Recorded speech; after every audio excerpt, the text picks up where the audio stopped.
everybody, I'm Katallina, and today we're here to talk about episode 7 of the Misfit of Demon King Academy, season 2, core 2. I've got to admit that as I watched the episode, at first I was a little bit confused about exactly where we were going or what the focus of the episode was going to be. What was the core thing that it was trying to tell us? I could follow it piece by piece, but I was a bit befuddled. Fortunately, Anos made it very clear by the time that we reached the end of the episode what everything that we'd been seeing was about and how it all actually tied together. This was done, in my opinion, when he said to Lei and Misa that they were going to learn about love of all shapes and sizes. And then they had this bar between Lei and Misa and Anos and Shin.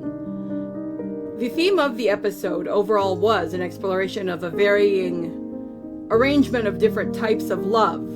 And some of them were really funny, and some of them were a bit scary, and some of them were just interesting. I thought the situation where his parents came in when Anos was lying on the bed next to Arcana was very amusing. The way that they reacted and the way they kept thinking, yes, they've got clothes on, yes, they've got clothes on, was freaking hilarious. And it shows like a parental kind of love. And in the case of Anos versus his parents, because his situation is so unique, it's almost like they were like rearranging it in their minds to make it normal rather than actually scolding him or something, because it would be very weird for them to scold the Demon King. So the way they used it for humor was really good. There was the situation with how Sasha and Misha reacted when they walked in and saw this. And Misha, of course, just being very calm, very neutral, never actually asking a single question and just being like, okay, whatever. Whereas Sasha is like, what the hell is she doing in bed with you, dude?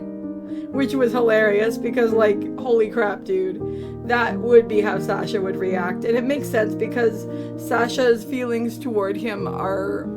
She tries to deny it, but they're definitely much more direct and forward and much more on the surface than how Misha's feelings are, which are generally more quiet and more gentle.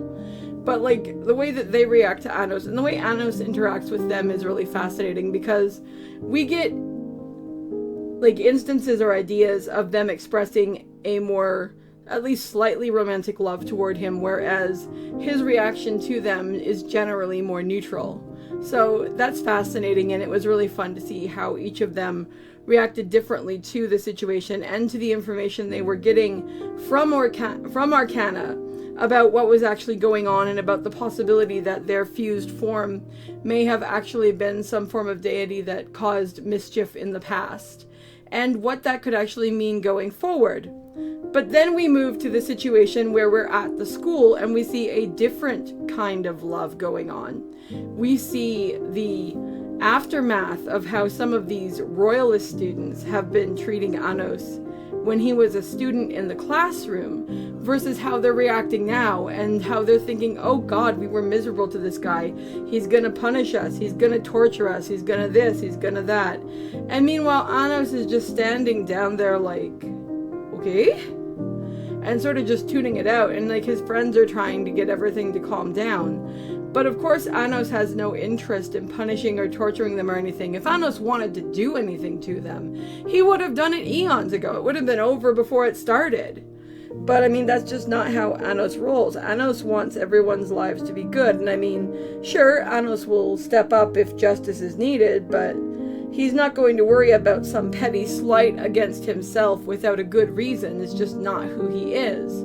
And it actually ties into what we see at the end of the episode and the connection between Shin and Anos and their love versus the love between Lei and Misa. The connection that Anos likely wants on average with the students is a relation of respect and of a connective love of somebody who is in charge versus people who are following. I think I've said it in our discussions for the show before, but it's the distinction between a bad leader saying follow me or perish, and a good leader saying follow me and people will follow them regardless because they'd follow them into hell because they value their leadership. But of course, now we get to the heart of the matter, which is the thing with Lei and Misa versus Anos and Shin. And what we see here, and this is very interesting for several reasons, is we see the distinction between what I would argue is romantic love versus a love of loyalty. I've heard some people argue that this is supposed to be about gay versus straight love, and no, that's not it. That's not how those characters behave. I've also heard the bromance thing, which, I mean, that's fine. That one's no big deal. I mean, I can get where somebody can see that. I can get the other one, too, if you're writing fan fiction or something, to be fair. But to me, what it seemed like is the idea that there is a love of attraction, a romantic love. This is a new love. This is a love that is freshly formed. This is a love that has not actually had to test itself, that has not actually had time to grow or mature. This is a piece of metal sitting in a forge waiting to be turned into a sword. Whereas a love of loyalty is a love where two people of any situation, whether that is a romantic love that has matured, whether that is a love between like a master and a servant, whether that is a love between like a soldier and their country, whether that is a love between a knight and a king.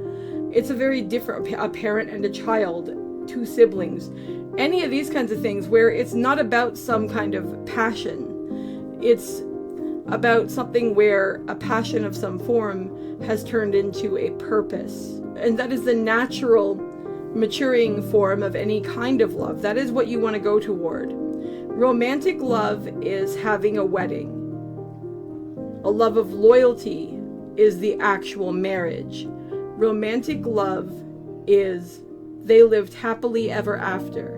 A love of loyalty is what happens after the book has been closed and the characters go on with their lives even though you're no longer reading about them. It's the distinction between something that somebody does because they desire or want to versus something somebody does because they need to. It doesn't necessarily mean that if something, for example, is a romantic love and that love was initially formed of romance or passion or desire, that those things die in favor of becoming a love of loyalty, but rather that they mature and that they become harder, stronger, sharper, and much more likely to actually stand a test of time.